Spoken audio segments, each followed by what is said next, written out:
সবাইকে ইম্মানুয়েল। হুম। আমি প্রথমে ধন্যবাদ দেই পিতা ঈশ্বরকে এই সুন্দর সুযোগ দানের জন্য। আমি ধন্যবাদ দেই এবং ধন্যবাদ দেই আমাদের শ্রদ্ধেয় কোঅর্ডিনেটর, আমার শ্রদ্ধেয় রিক্তা আন্টি, যিনি আমাকে আহ, সুযোগ করে দিয়েছেন এখানে প্রভুর বাক্য বলার জন্য। এবং আমি ধন্যবাদ দেই আমাদের শ্রদ্ধেয় দিদি সুয়েতা বালা সঞ্চালিকাকে, যিনি আমাকে সুন্দরভাবে এখানে পরিচয় দান করে দিয়েছেন, সুযোগ করে দিয়েছেন। এবং উপস্থিত এই এভরিডে প্রেয়ার ফেলোশিপে উপস্থিত সকলকে আমি আমার উম, পক্ষ থেকে আন্তরিক শুভেচ্ছা এবং খ্রিস্টীয় নমস্কার জানাচ্ছি সবাইকে। আমি আমার বক্তব্য ছোট করে বলতে চাই। আমি রুনু, আহ, এবং আমি সিএলবিতে এভাঞ্জেলিস্ট হিসেবে প্রভুর পক্ষে কাজ করছি, প্রভুর রাজ্যে কাজ করছি। এবছর জুন মাসে আমার 10 বছর পদযাত্রা হবে সিএলবিতে। এবং আমার দুটি ছেলে আছে, একটি বড়টা 5 বছর এবং ছোটটা 1.5 বছর বয়স হবে। এটাই আমার পরিচয়। আমার বাড়ি শেরপুর, ঝিনাইগাতীতে। উম, আসুন আমরা, সময় খুব সংক্ষিপ্ত, আমরা করি, আসল পর্বে যাই। আমরা পবিত্র বাইবেল থেকে আমরা পাঠ করতে চাই। আজকে আমার বলার বিষয় হচ্ছে, আমি একটি কাহিনী নিয়ে একটু আজকে বলতে চাই। আজকে আমরা বাইবেল, যাদের বাইবেল আছে আপনারা দয়া করে বাইবেল খুলবেন, আর যাদের নাই আমরা শুনবো। আমি পাঠ করি। দ্বিতীয় রাজা বলি 11 অধ্যায় 1 থেকে 3 পদ। আমি পাঠ করছি। জিহুদার রাজা ওহোশিয়ের মা অথলিয়া যখন দেখলেন যে তার ছেলে মারা গেছে, তখন তিনি গোটা রাজবংশকে ধ্বংস করলেন। কিন্তু সব রাজপুত্রদের মেরে ফেলবার আগে রাজা জিহুরামের মেয়ে অহসিয়ের বোন জিহুশিবা অহসিয়ের ছেলে জোয়াশকে রাজপুত্রদের মধ্য থেকে চুরি করে নিয়ে আসলেন। অথলিয়ার কাছ থেকে লুকিয়ে রাখবার জন্য জিহোশেবা জোয়াশ ও তার ধাইমাকে একটা শোবার ঘরে রাখলেন। কাজেই জোয়াশ মারা গেলেন না। তিনি তার ধাইমার সঙ্গে 6 বছর সদাপ্রভুর ঘরে লুকানো অবস্থায় ছিলেন। তখন দেশে অথলিয়া রাজত্ব করছিলেন। আমরা আরো কিছু অংশ পড়ব। সেই 11 অধ্যায় 12 থেকে 16 পদ আমরা পড়ব। তখন জিহুয়াদা রাজার ছেলেকে বের করে এনে তার মাথায় মুকুট পরিয়ে দিয়ে তার হাতে ব্যবস্থার বইখানা দিলেন। তারা তাকে রাজা হিসেবে অভিষেক করলেন এবং লোকেরা হাততালি দিয়ে চিৎকার করে বলল, রাজা চিরজীবী হন। পাহারাদার ও লোকদের এই চিৎকার শুনে অথলিয়া সদাপ্রভুর ঘরে লোকদের কাছে গেলেন। তিনি চেয়ে দেখলেন, নিয়ম অনুসারে রাজা থামের পাশে দাঁড়িয়ে আছেন। সেনাপতিরা ও তুরি বাদকেরা রাজার পাশে রয়েছে এবং দেশের সব লোক আনন্দ করছে ও তুরি বাজাচ্ছে। এ দেখে অথলিয়া তার পোশাক ছিঁড়ে চিৎকার করে বললেন, এ তো বিশ্বাসঘাতকতা, বিশ্বাসঘাতকতা। তখন পুরোহিত জিহোয়াদা, যাদের উপর সৈন্যদলের ভার ছিল, সেই শত সেনাপতিদের এই আদেশ দিলেন, ওকে সৈন্যদের সারির মাঝখানে রেখে এখানে এখান থেকে বের করে নিয়ে যান। যে ওর পিছনে পিছনে আসবে তাকে মেরে ফেলবেন। এর আগে তিনি আদেশ দিয়েছিলেন যে সদাপ্রভুর ঘরের মধ্যে অথলিয়াকে মেরে ফেলা উচিত হবে না। কাজেই অথলিয়াকে ধরা হলো এবং ঘোড়া যেখানে নিয়ে রাজবাড়ির মাঠে ঢোকে তাকে সেখানে নিয়ে যাওয়ার পর মেরে ফেলা হলো। আমেন। এই পতিত শাস্ত্রের মধ্য দিয়ে ঈশ্বর আমাদের প্রত্যেকজনকে আশীর্বাদ দান করুন। আসুন আমরা এই শাস্ত্রের জন্য প্রভুকে ধন্যবাদ দেই, তার বাক্যের জন্য। স্বর্গস্থিত মহান ঈশ্বর পিতা, তোমাকে ধন্যবাদ দিই, আরেকটিবার তোমার কাছে আসে। তোমার বাক্য জীবন্ত, তোমার বাক্য পবিত্র প্রভু, তোমার বাক্য পরাক্রমশালী শক্তিশালী প্রভু গো। এই বাক্যের দ্বারা আমরা আশীর্বাদিত হতে চাই প্রভু। এই বাক্যের মধ্য দিয়ে আমাদের প্রত্যেকজনকে তুমি আশীর্বাদ করো। কি বলতে চাও, কি শিক্ষা দিতে চাও, আমাদের হৃদয় প্রভু আমরা খুলে দেই প্রভু, আমরা গ্রহণ করি প্রভু। তুমি আশীর্বাদ করো যেন আমরা এই বাক্য দ্বারা এখান থেকে আশীর্বাদ নিয়ে আমাদের জীবনে আমরা চলতে পারি, এবং এখান থেকে আশীর্বাদ নিয়ে আমরা যেতে পারি এবং লাইফ লিড করতে পারি। সেই আশীর্বাদ আজকের দিনে আমরা তোমার কাছে চাই, যাচনা করি প্রভু। তুমি আশীর্বাদ করো, প্রত্যেকজনকে সঙ্গে থাকো, আমাদেরকে তুমি সেই তোমার সেই জ্ঞান বুদ্ধি দান করে যেন আমরা বুঝতে পারি এবং সেটা জীবনে কাজে লাগাতে পারি, আমাদের সমাজে সোসাইটিতে প্রত্যেকজনকে আশীর্বাদ করো। বিশেষভাবে আমি কথা বলবো, আমাকে আশীর্বাদ করো, যে আমার জিহ্বা স্পর্শ করো প্রভু, যেন প্রভু তোমার বাক্য সুন্দরভাবে প্রেজেন্টেশন করতে পারে। এই ক্ষুদ্র বিনতি যিশু তোমার নামে চাই, আমিন। আমি আজকে বলতে চাই জিহু সেবার সম্পর্কে। আমি যে পাঠ করেছি সেটা আমরা সান্ধ্যে স্কুল থেকে খুবই পরিচিত একটা অংশ। আমরা সান্ধ্যে স্কুলে এই গল্পটা আমরা জানি, আমরা পড়েছি। সান্ধ্যে স্কুলের টিচার আমাদেরকে এই অথলিয়া রানী, আহাব রাজা, সেই রাজাগুলির গল্পগুলো পড়িয়েছেন এবং ছোটবেলায় পড়েছি। এখন আমরা একটু দেখি সেই এই কাহিনীটা আসলে কি হয়েছিল, এই জিহোশিবা কি করেছিল এবং এই জিহোশিবার ভূমিকাটা কি আসলে। আজকে আমার আহ, বক্তব্যটা একটু নারী রিলেটেড হবে, কারণ এখন নারী মাস চলছে। গত 8ই মার্চে নারী দিবস গেল এবং এখনো নারী দিবস আজকে 11 তারিখ, নারী দিবস নয়, কিন্তু মার্চ মাস তো নারী দিবসেরই মাস, তাই না? তাই একটু বললে কিছু সমস্যা হবে না নারী বিষয়ে। তো আমি একটু সে জিহু সেবা সম্পর্কে বলতে চাই যে আজকে আমি একটা বিষয়ে, যে চাপের মধ্যেও যে মহিলা সাহসী ছিলেন সেটাই আমরা একটু দেখবো। যে চাপ, চাপ কি আমরা জানি। চাপ আমাদের জীবনে, এখানে আমরা উপস্থিত আছি 24 জন মানুষ, আমরা এখানে পার্টিসিপেট করছি, উপস্থিত আছি। যে এই 24 জন লোকের মধ্যে এখানে এমনও কি একজন বলতে পারবে যে না, আমার জীবনে কোনো চাপ নেই, আজকে আমার খুবই ভালো দিন কেটেছে, এই মাসটা আমার খুব ভালো যাচ্ছে, এই বছরটা খুব ভালো যাচ্ছে, আমার কোনো প্রেশার নেই, আমি ভালো যাচ্ছি? আমার মনে হয় না কেউ বলতে পারবে। এখানে সবাই শেয়ার করবে, হ্যাঁ আমার এই প্রেশার আছে, আমি আমার ছেলেকে নিয়ে চিন্তিত, আমি আমার কমিউনিটি নিয়ে চিন্তিত, আমি আমার জব অর্গানাইজেশন নিয়ে চিন্তিত, এই চাপে আছি সেই চাপে আছি, খুব চাপে উম, আছে। আসলে আমরা চাপ কেউ পছন্দ করি না, সবাই আমরা রিল্যাক্সে থাকতে পছন্দ করি। চাপ মাথায় আমরা কেউ নিতে চাই না। এটাই আমাদের জীবন, আমরা মানুষ, এটা আমাদের সকলের জীবন। তো এখানে আমি চাপ, আজকে সারাদিনে আমারও খুব চাপ ছিল, কারণ আমার হাজবেন্ড ঘরে ছিল না, সে বনাঞ্চলে তার মিনিস্ট্রি কাজে গেছে, সেই সকাল থেকে গেছে, সে 9টার সময় ঘরে পৌঁছলো। কারণ সে জানে আজকে 9:30টায় আমাকে এখানে উপস্থিত হতে হবে, সেই কারণে আমার হাজবেন্ডের একটা চাপ, টেনশন, যে আমি কিভাবে 9টায় বাড়িতে পৌঁছাবো, এত দূরত্ব, এত কাজ শেষ করে। তো আমি তাকে, তার মধ্যে চাপের এমন রেস দেখেছি যে সে এমন ভাবে ঘরে ঢুকলো, যে আমরা অলিম্পিক দেখি না, অলিম্পিকে আমরা দেখি যে ম্যারাথন রেস করে, যে দৌড় প্রতিযোগিতা ম্যারাথন রেস করে, আমি তার চাপ, মানে মুখে এমন চাপ দেখেছি যে সে এমন ম্যারাথন রেস করে, দৌড় করে, এরকম ইয়ার লোকের মতো সে ঘরে হুড় হুড় করে মানে ঢুকলো, মানে পারলে এমন যে বাস থেকে নেমে সে ওই ম্যারাথনের মতো, অলিম্পিকের মতো সে দৌড়ে মানে বাসায় 9টার মধ্যে চলে আসবে। কারণ আমার ছোট ছেলে আছে, তাকে রাখতে হবে, আমাকে সুযোগ দিতে হবে, এই কারণে মানে এটাও একটা চাপ। এবং সারাদিনে আমারও খুব চাপ গেছে। যে সেই চাপ, আমরা একটু চাপ সম্পর্কে আমরা দেখব। যে আমরা দেখি আগে যে এই জিহ সেবাটা কে, যে জিহ সেবা আসলে তার জীবন আমরা দেখি। এই জিহ সেবা আসলে ছিল যে এই অথলেকে আমরা খুবই দুষ্ট রানী হিসেবে দেখি, যে নাকি অত্যাচারী রানী ছিল, প্রজাদের অত্যাচার করতো এবং সে বালদেবের পূজা করতো, সে ঈশ্বরকে আরাধনা পূজা করতো না, সে মানতো না, সে একটা বিধর্মী বিজাতি একটা রানী ছিল। এবং সে অথলিয়া রানী, এই অথলিয়া রানীরই হচ্ছে একটা মেয়ে জিহ সেবা। এবং অহসীয় রাজা, যে অথলিয়ার স্বামী মারা গেলে পরে, রাজা মারা গেলে পরে এই অহসীয় রাজা হয়েছিলেন। এবং এই অহসীয় রাজার বোন রাজকন্যা হচ্ছে সেই জিহ সেবা। এবং সেই জিহ সেবা শেখ ছিল রাজকন্যা। এবং এই জিহ সেবার পরিচয় হলো সে কি, সে কি করেছিল এবং কিভাবে ঈশ্বর তাকে ব্যবহার করেছিল। এবং আমরা তার জীবন যদি আমরা দেখি, যে সে খুবই সাহসী ছিল এবং আদর্শবান নীতিবান ছিল। রাজকন্যা হিসেবে সে তার মা অথলিয়ার মতো দুষ্ট ছিল না।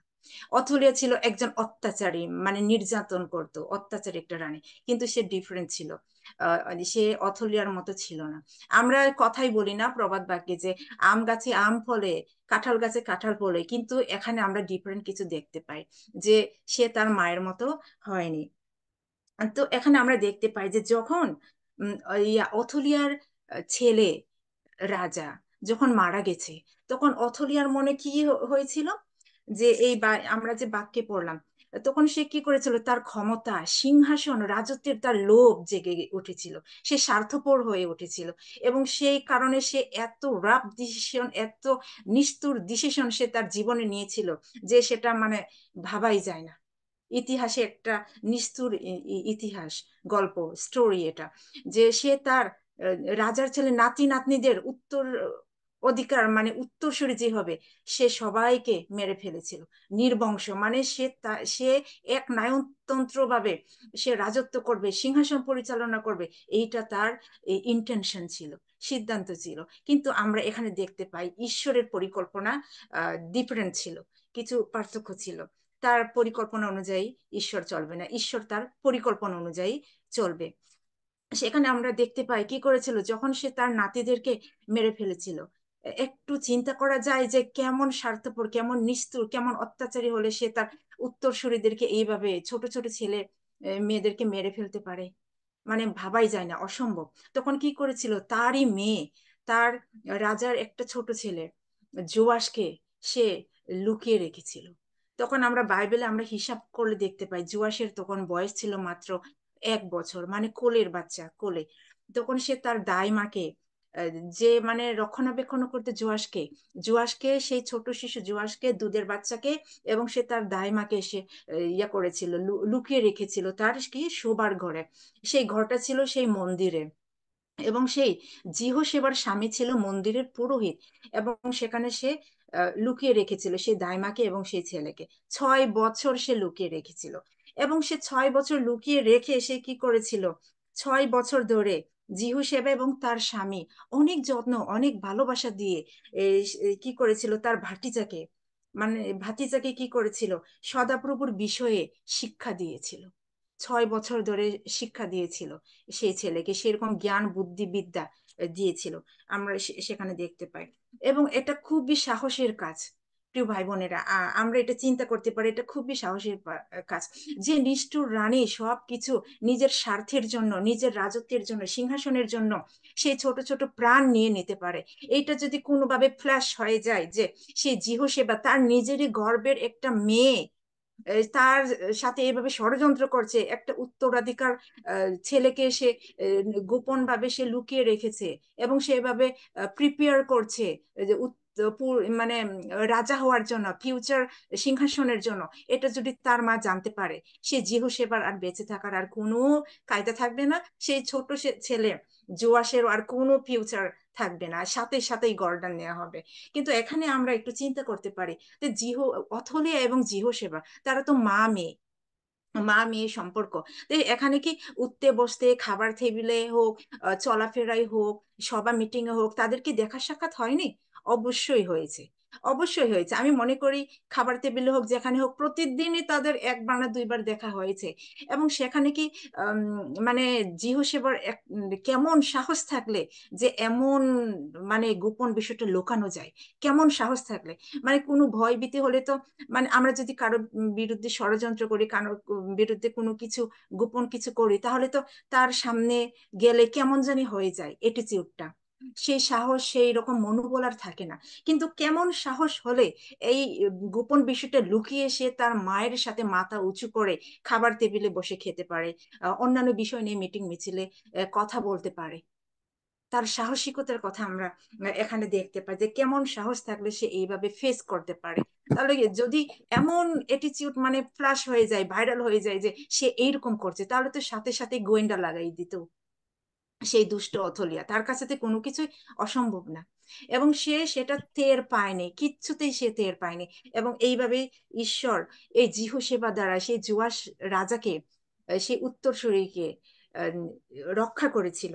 আমরা সেটা আমরা দেখতে পাই, যে আমাদের পবিত্র বাইবেল আমাদের বলে যে শত দুঃখ কষ্টের সময় সদাপ্রভু আমাদের বিশ্বস্ততার পুরস্কার দান করেন। মানে চাপের মধ্যেও ঈশ্বর আমাদেরকে পুরস্কার দান করেন, আমরা যদি সেইভাবে চলি।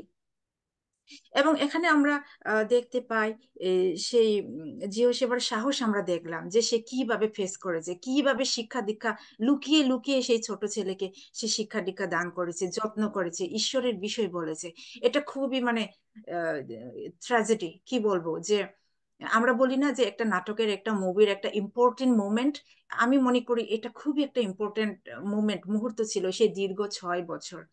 তো আমরা এখানে দেখতে পাই যে জিহু সেবার নম্রতা। সে জিহু সেবা আমাদেরকে একটা মূল্যবান শিক্ষা আমরা এখান থেকে নিতে পারি যে তিনি খুবই নম্র স্বভাবের ছিলেন এবং খুবই সাহসী ছিলেন, তিনি একজন রাজকন্যা ছিলেন। সে তার মায়ের মতো সে স্বার্থপর হয়নি, ঈর্ষা করেনি, সে সিংহাসনে লোভ করেনি, রাজত্ব রাজ্যের লোভ করেনি। সে পারতো যে আহ, সে আমার ভাই, কেন সে রাজত্ব করবে, কেন সে সিংহাসনের উত্তরাধিকার হবে? আমি আমার পেটের ছেলেকে বানাবো, আমি আমার নিজের মেয়েকে বানাবো সে সিংহাসনের উত্তরাধিকারী, আমি কেন তাকে বানাবো? ওইটুকু সামান্য ছোট ছেলের সাথে বিশ্বাসঘাতকতা করা কোনো বিষয়ই ছিল না জিহোশেবার সাথে। কিন্তু সে তার সিদ্ধান্তে অটল ছিল, তার নীতি ঠিক ছিল, এবং সে ঈশ্বরকে ভয় করত এবং বিশ্বাস করত, এবং ঈশ্বরের পরিকল্পনাকে সে বাস্তবায়ন করেছে। সে কোনো হিংসা করেনি।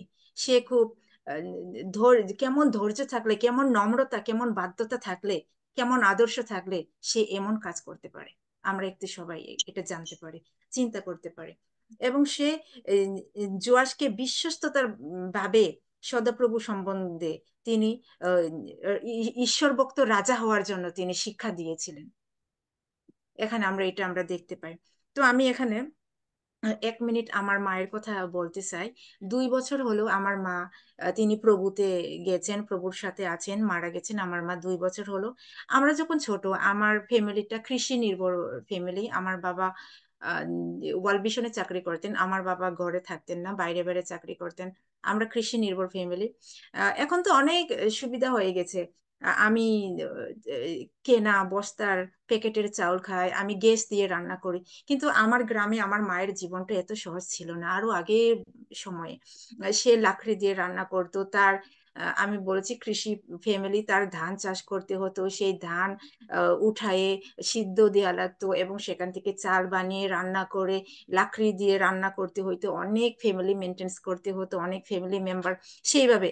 তারপরও আমার মা কি করতেন রাতের বেলায়, আর এখন আমাদের বাড়িতে কারেন্ট আছে, ইলেকট্রিসিটি, আমাদের ঘরে আরো 20 বছর 30 বছর আগে কোনো ইলেকট্রিসিটি ছিল না আমাদের গ্রামের বাড়িতে। তারপর আমার মা কি করতো, আমাদের জন্য যিশুর গল্প বইগুলো, আমার মা এত এডুকেশন নেই, আমার আমার মতো আমার মায়ের কোনো এডুকেশন নেই। তো তারপর আমার মা কি করতো, আমি আমার দাদা উম, ঘুম ঘুম পাড়াতো আমাদেরকে যিশুর সেই গল্প বই থেকে। গল্প পড়িয়ে পড়িয়ে আমাদেরকে ঘুম পাড়াতো। সারা দিন এত পরিশ্রম করার পর তিনি এইভাবে আমাদেরকে ঘুম পাড়াতেন। এবং ঘুম পাড়ানোর সিস্টেমও এমন যে, এখানে আমরা সবাই মা বোন আছি না, আমি বলি যে আরেকজনকে শুয়ে শুয়ে বুকের দুধ খাওয়াতো, আর আরেকজন কে এইভাবে হেরিকেন দিয়ে এই ওই যিশুর গল্পটা পড়ে পড়ে তিনি শোনাতেন। যখন আমি একটু বড় হয়েছি, আমার ছোট বোন শুয়ে শুয়ে বুকের দুধ খাওয়াতো আমার ছোট বোনকে, এবং আমাকে আমার ছোট বোনকে এভাবে শুয়ে শুয়ে তিনি যিশুর বইটা আহ, গল্পটা সেই বইটা পড়ে শোনাতেন। এইভাবে দায়ুতের গল্প, মসির গল্প, অনেক রাজা রানী মানে বাইবেলের সমস্ত গল্প তিনি এভাবে আমাদেরকে পড়িয়ে শোনাতেন। আর এখন আমি একজন এভাঞ্জেলিস্ট হয়ে আমি সেই কাজটা করতে পারি না, এই ডিজিটালে এত ব্যস্ত হয়ে গেছে যে পারি না। যখন আমিও আমার মায়ের মতো সেই সিস্টেমটা ফলো করতে যাই, তখন আমার ছোট ছেলেটা কি করে, উঠে গিয়ে বইটা হাতে নেই, কেড়ে নেই, এটা ধরে সেটা নয়। আমার মন মেজাজ আর সেরকম থাকে, আমি বলবো থাকে, আরেকদিন করব। আমি একজন এভাঞ্জেলিস্ট হয়ে সেটা পারি না। কিন্তু আমার মা সেই অল্প পড়াশোনা করে হলেও তিনি তার ছেলে মেয়েদেরকে এইভাবে করেছেন, এবং তিনি সেইভাবে করেছেন বলেই আজকে আমি তার কথা বলছি এবং বলতে পারছি। এবং আমরা এখানে দেখতে পাই যে রাজা হিসেবে সেই জোয়াসকে কিভাবে উপস্থাপন করেছিলেন। 6 বছর এভাবে শিক্ষা দীক্ষা দিয়ে লালন পালন করার পরে তিনি রাজা হিসেবে জুয়াসকে আহ, শিক্ষা দিয়েছিলেন। আমরা এই বিষয়টা আমরা পড়েছি যে যখন তাকে মানে অভিষেক করা হবে রাজা হিসেবে, সেই সমস্ত আয়োজন করা হয়েছে, সৈন্য সামন্ত তুড়ি বাদক সমস্ত কিছু সেইভাবে প্রিপেয়ার করা হচ্ছে, তাকে মাথায় মুকুট পরানো হচ্ছে, তুড়ি উম বাজাচ্ছে, চিৎকার করছে। তখন রানী অথলিয়া বলছে এ তো বিশ্বাসঘাতক, রাজদ্রোহ, রাজদ্রোহ, এটা বিশ্বাসঘাতক হচ্ছে, এটা কি হচ্ছে, আমি রানী, আমি রাজত্ব করে ওখানে আবার কে, কি হচ্ছে, কি অনুষ্ঠান, কি অভিষেক হচ্ছে, কাকে অভিষেক করা হচ্ছে, এইরকম। তখন তিনি গিয়ে দেখলেন সে ঈশ্বরের মন্দিরে জুয়াসকে রাজা হিসেবে অভিষেক করা হচ্ছে এবং তাকে মুকুট পরানো হয়েছে, এবং সবাই চিৎকার করছে রাজা চিরজীবী হন, চিরজীবী হন। আমরা সেটা দেখতে পাই যে জুয়াসকে সেইভাবে 6 বছর পর, যখন সে 7 বছরে পড়েছে, 7 ইয়ার্স, 7 বছরে পড়েছে, তাকে সেইভাবে রাজ হিসেবে অভিষেক করা হলো এবং সে 7 বছর বয়সে সিংহাসনে বসলো। এবং আমরা এখানে এইভাবে দেখতে পাই যে আহ এই পুরোহিত জিহুয়াদা এবং জিহুশেবা ছিলেন জুয়াসের পিসি এবং পিসা। তো এখানে তারা যতদিন পরামর্শদাতা হিসেবে তার সঙ্গে ছিল, তখন তিনি সদাপ্রভুর দৃষ্টিতে যা ভালো সেইভাবেই কাজ করেছেন। কিন্তু তার বাবা বাইবেলে আমরা দেখি তার বাবা রাজা সদাপ্রভুর দৃষ্টিতে যা খারাপ যা মন্দ সেটাই করেছে। একইভাবে তার ঠাকুমা অথলিয়া রানী, সেও একইভাবে সেইভাবেই কাজ করেছে। কিন্তু জুয়াস রাজার বিষয়ে একটু ডিফারেন্ট। সে আহ, সদাপ্রভুর দৃষ্টিতে যা ভালো, যেভাবে ভালো সেইভাবে তিনি কাজ করেছেন। এখানে আমরা আহ, দেখতে পাই যে উম, প্রত্যেক লোকের জীবনেই চাপ আসে এবং চাপ আছে, চাপ ছাড়া আমরা কোনো মানুষ নই। এখানে আমরা এটাই দেখতে পাই যে আম, আর আমরা জানি যে কার্বন চাপের চাপের মধ্যে থেকে কি হয়, হীরা তৈরি হয়। এখানে ঈশ্বর আমাদেরকে যে কোনো চাপের মধ্য থেকে, আমরা চাপের মধ্যেই আমরা অস্থির হব না, আমরা অধৈর্য হব না, আমরা বলবো না যে ঈশ্বর তুমি এই চাপে আমাকে কেন রাখছো, কি হচ্ছে আমার সাথে। আমরা এটাই মনে করব যে কার্বন চাপে যেমন পৃথিবীতে হীরা তৈরি হয়, ঈশ্বর আমাদের চরিত্রকে, আমাদের মতো মেয়েদেরকে, ছেলেদেরকে ঈশ্বর সেই হীরার টুকরার মতো ক্যারেক্টার, চরিত্র হয়তো বানাতে চায় এবং আমাদেরকে সেইভাবে তুলে ধরতে চায় এবং আমাদেরকে সেই হীরার মতো করে আমাদের সৌন্দর্য চরিত্র ফুটে তুলতে চান। আহ, কিন্তু আমরা চাপে থাকতে পছন্দ করি না। কিন্তু আমরা এখানে এই জিহু সেবাকে আমরা স্মরণ করব যে তিনি শত চাপের মধ্যেও তিনি বিশ্বস্ততা ভাবে তিনি ঈশ্বরের সেই শিক্ষা দীক্ষা দান করেছিলেন তার ভাতিজাকে, ভাইয়ের ছেলেকে রাজা হওয়ার জন্য প্রিপেয়ার করেছিলেন। কত রিস্ক, কত আহ, ইয়া উম, সেই চাপের মধ্যে তিনি এই কাজটা করেছিলেন।